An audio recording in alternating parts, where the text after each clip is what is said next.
आज मेरे तरफ से बहुत बहुत धन्यवाद। और कल हमारी सरकार या हमारे माननीय मुख्यमंत्री हेमंत सोरेन जी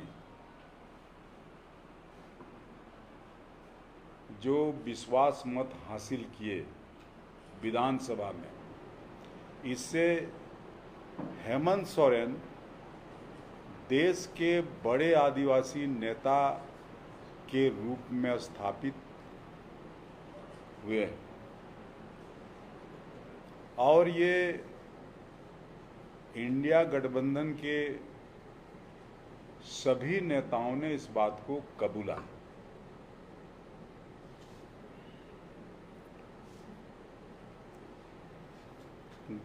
कल विधानसभा में विश्वास मत जो हासिल हुआ, ये इस राज्य की जनता की जीत है और इससे झारखंड मुक्ति मोर्चा बाकी गठबंधन के सभी विधायकों को बहुत बहुत धन्यवाद। भारतीय जनता पार्टी के गंदे विचारों के कारण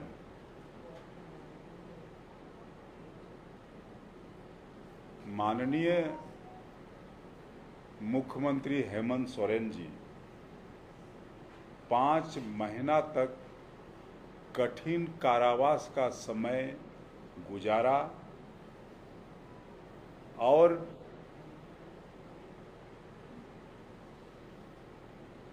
वो बेल में निकल गए।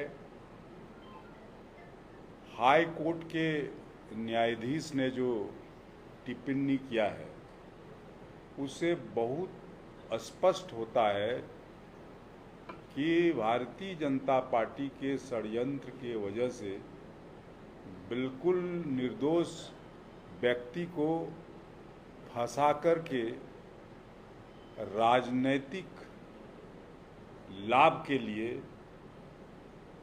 ये कर्मकांड किया। लेकिन भारतीय जनता पार्टी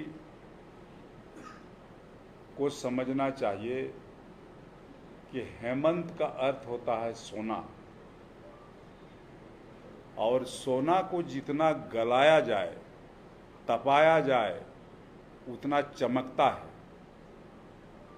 और आज हेमंत जी उस सोने के तरह चमक रहे हैं और इस राज को भी चमकाने का काम करेंगे।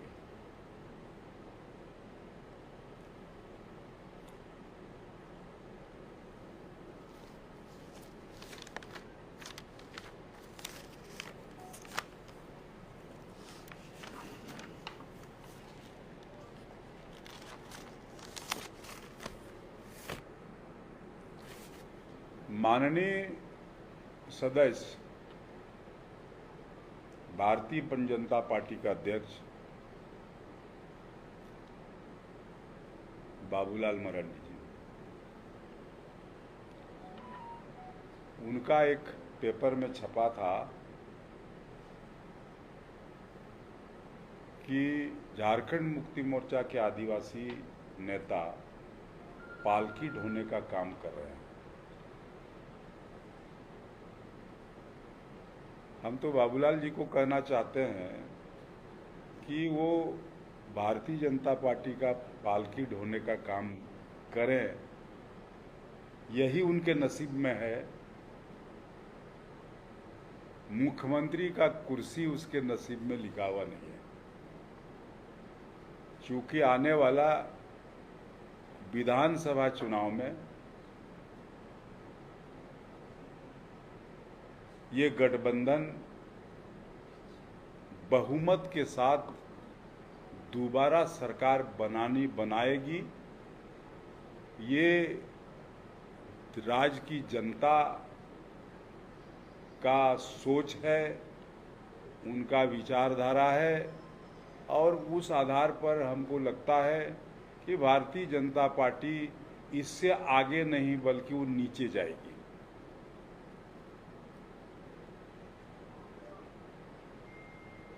इसीलिए आज यही मेरा कहना था।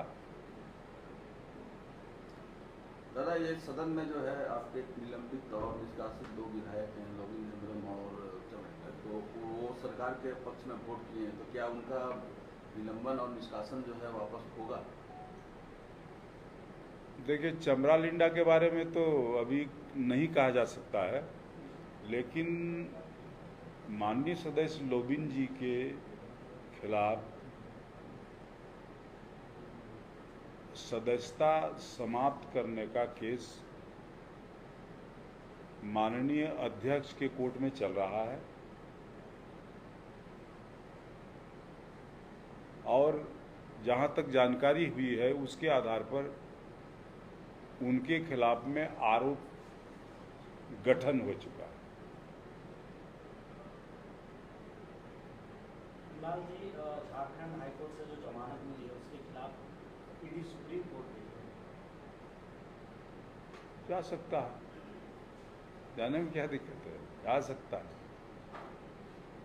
लेकिन ईडी को जिस ढंग से सबूत पेश करना चाहिए था बेल के खिलाफ में, उस ढंग का किसी भी तरह का तर्क उसके पास था नहीं। इसलिए जो हाईकोर्ट का डिसीजन है, उस डिसीजन के आधार पर सुप्रीम कोर्ट डिसीजन देगी।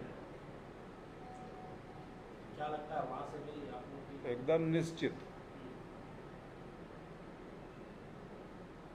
यही होगा। हफीजुल हसन ने जो शपथ ली है जिसमें उसने अरबी की आयतें पढ़ी हैं, उसको लेकर के बीजेपी ने सवाल उठाया, तुरंत राज्यपाल को ज्ञापन भी दिया गया, उनको कथा ग्रहण करने से रोका जाए, ये वायलेशन है। देखिए, बीजेपी के लोगों को और कुछ नहीं सुझाता है। अरे भैया, उन्होंने यदि उर्दू में बोला, चूंकि उर्दू द्वितीय भाषा है, तो वो है संविधान में कि किसी भी भाषा से लोग ओथ ले सकता है, बशर्ते कि वो 8वीं अनुसूची में शामिल हो।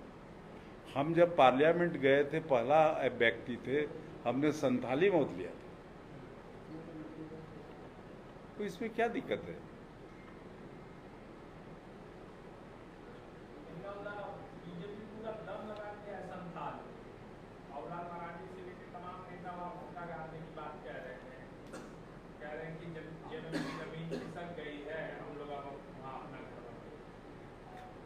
दम तो इस बार भी लगाया था, लोग बेदम होके काहे लौट गया? इसीलिए वहां कितनों दम लगाए, कुछ नहीं होने वाला है। हम लोग का हेलीकॉप्टर उतरता था, कल्पना सोरेन का, 2 किलोमीटर में बाबूलाल मरांडी का भी हेलीकॉप्टर उतरता था। बगल में गोड्डा लोकसभा क्षेत्र में अर्जुन मुंडा जी भी उतरे हुए थे।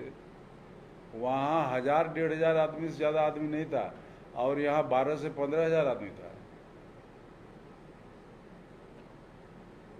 तो इसलिए उससे कुछ होने वाला नहीं है। वहाँ झारखंड मुक्ति मोर्चा समझता है लोग, और हेमंत सोरेन को नेता मानता है। आप कहां से लड़ेंगे इस बार? वो तो तय करेंगे गुरुजी, अध्यक्ष वही है। वरियों से चर्चा है आपकी चुनाव में? अब जहां से वो लड़ा दे वहीं से लड़ जाएंगे। लड़ेंगे लेकिन चुनाव तो